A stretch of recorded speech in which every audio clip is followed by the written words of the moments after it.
you a story from a parable from Jesus about the parable of the lost sheep with some tapping sounds.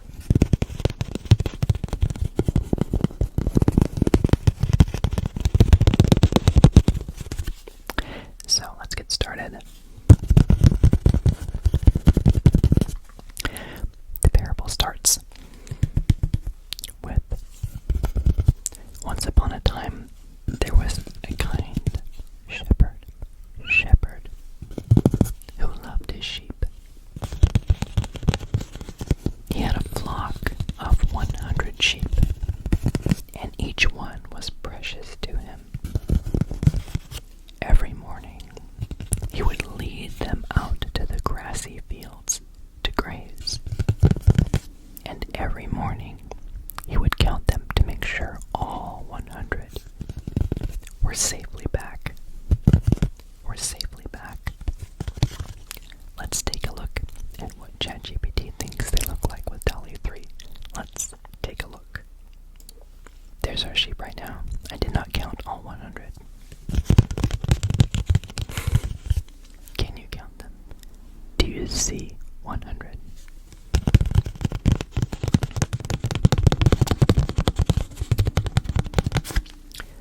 One day, as he was counting his sheep,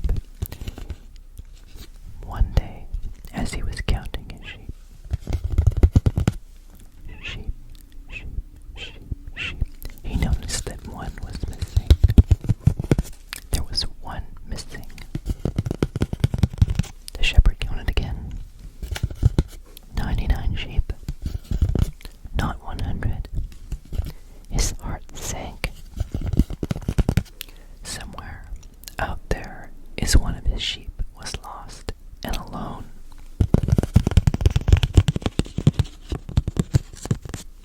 Lost and alone.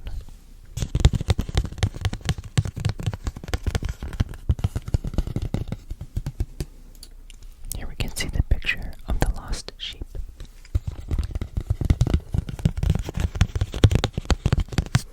Instead of staying safely with the other 99, the shepherd left them behind and set off to search for the one lost sheep.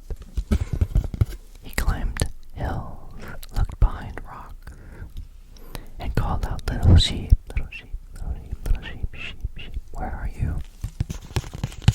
The day grew late, but the shepherd did not give up. He loved each one of his sheep and wanted to bring them all safely home.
compassion for the lost. The shepherd's actions illustrate God's love and compassion for those who stray or feel lost. Jesus emphasizes that God does not abandon those who have gone astray, no matter how far they may seem from him. Number two. Joy in recovery and repentance. When the shepherd finds the lost sheep, he celebrates, symbolizing the joy in heaven over one person who repents and returns to a path of faith. It suggests that each individual is precious to God, and the return is a cause for celebration. You're a reason to be celebrated. Number three, inclusion